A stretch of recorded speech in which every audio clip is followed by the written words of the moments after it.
Hi, I'm Pej. And I'm Paul. Welcome to another episode of Techie Dads. So I just want to give a quick update on VR. How long has it been now? So you've had this now for a couple of months? Yeah, it's been a few months now. Yep. And, there's the honeymoon and downloaded a bunch of games and stuff. And I think, to be honest, some of the content was a bit of a letdown. And not only that, the content costs. I mean, you can pay just like you would for a PC or Xbox game, $60, $70 for a game. So, you don't want to be buying them all every month. You kind of want to figure out which ones you're going to get the best value out of, replay value. And there's a lot of VR games out there that are probably just to test the waters out and mini games at best, right? And I think one of the best publishers of games, especially for the Oculus Rift, is Oculus themselves. They have Oculus studios, and they do some of their own games. And one of the ones I checked out was called Chronos. I think it's one of the launch titles because it's definitely been out there for a while. Graphics look really good. And featured. Yeah, so this is like a third-party adventure game. It's almost like a cross between, like a Zelda or just an action, right? Not a full-out RPG, more of a light RPG action type game. Yeah, way better graphics than Zelda. Yeah, and it's one of those, again, all of these things are so hard to describe because you'll look at things in a 2D YouTube video and go, okay, it looks like a sort of a normal game from 10 years ago. Right. But you have to appreciate what it's like when it's VR and covering your whole periphery and it's got that spatial sound thing going on. And these are really good animation and graphic people that they have. Just like Henry, one of the shorts that they made. It has to be. It's all 3D rendering, right? And everything is 3D sound, 3D graphics. Right. And it's got to be, tuned to how you're viewing. And yeah, it's got to be fluid and not going to make you sick like Lucky's Tale or whatever, right?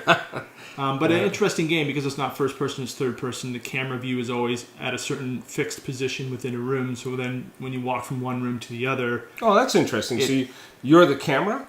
Like you're viewing the game through the camera. But you're controlling your guy walking around the room. Exactly. So when you walk into a room... If the camera's on the top right-hand corner, that's your view, and that's how you see the room and your guy. And they make sure that you're not going to be in a blind spot, right? Sure. So they put it. But what happens when you look around, you're getting the pan view of a camera. So you're panning like the camera, so to speak, right? Basically. You can't look behind you. No. Right. Because you could just look in that sort of 270. Yeah. Oh, that's sweet. Degree. Right. But I mean, the way they do it, it's an interesting plot. You're kind of warping between different worlds and building up your guy, and we were talking just before this about kind of the unique thing about it, and hence why it's probably called Chronos, is the whole game starts off whether you're like 20 years old or whatever. Every time you die, your character ages, and that gives you bonuses as well as weaknesses as you get older. What age do you start at? I think it was like 20. I don't. Right, so you start at 20, or late teens or whatever. How old are you? All I know, I'm like 53 now, and so I've died a few times. But that's going to catch up with me because I'm like a fifth through the game, so I'm pretty much screwed. But when do you die? I know the tricks. Yeah, I've died a lot. It's an awesome game. No. When does age end? Yeah, I don't know. I'm hoping I'm an elf and live to 800 years old, but I don't think that's the way it works.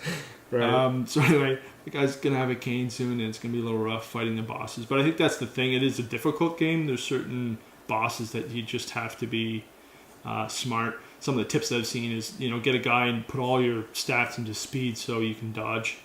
But it's basically dodge, hit. Right.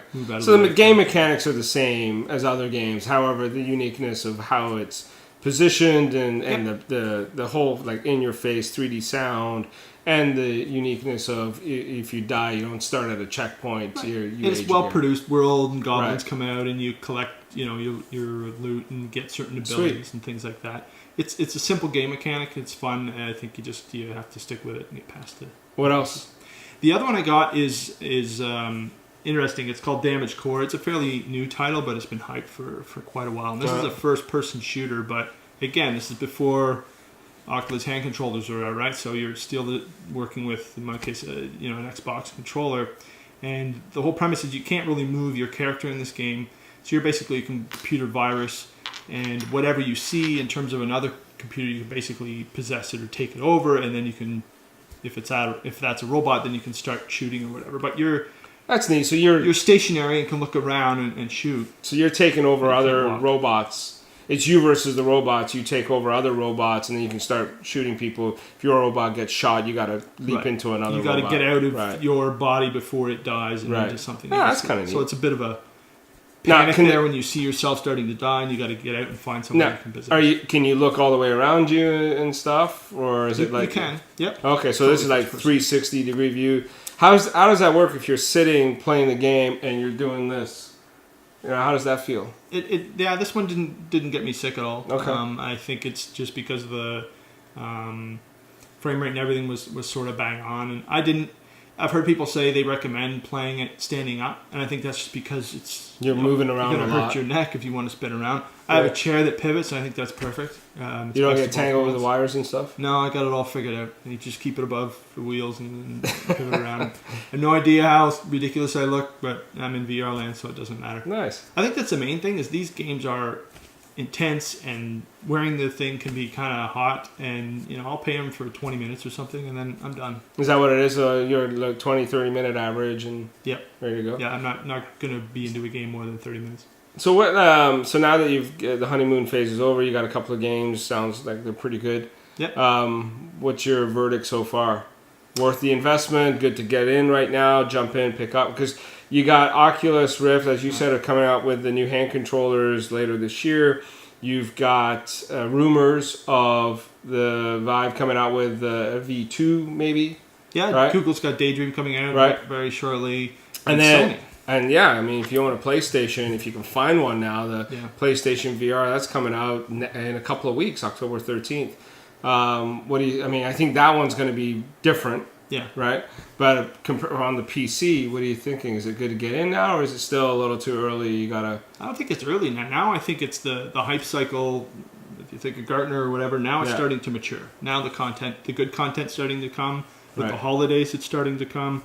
All of these titles that were launched and talked about at E3 for friggin' years are finally starting to come out. So that's what it's really. You still need a kick-ass PC, right? But I mean, but even those are coming down. Yeah, I mean, your graphics card now. You may not want to listen to this part. It's not. Your graphics card now is like $400 or $500. The CPU prices are down relatively cheap, so you could probably pick one up for maybe 2/3 what you paid, and you could get probably even a $2,000 PC for sure. Yeah. Assuming you didn't have any components. And a lot of laptops that are coming out now are going to be able to handle VR too. Well, they got these backpack ones now, right? Yeah. So I mean, the there's weirdest another thing option. ever. All right. Well, there's your VR update. So it's good to see you in the real world. I think the next time we talk, I'll have the hand controllers. Hopefully, I heard rumors that might be November, but we'll see. Cool. I'm Pej. I'm Paul.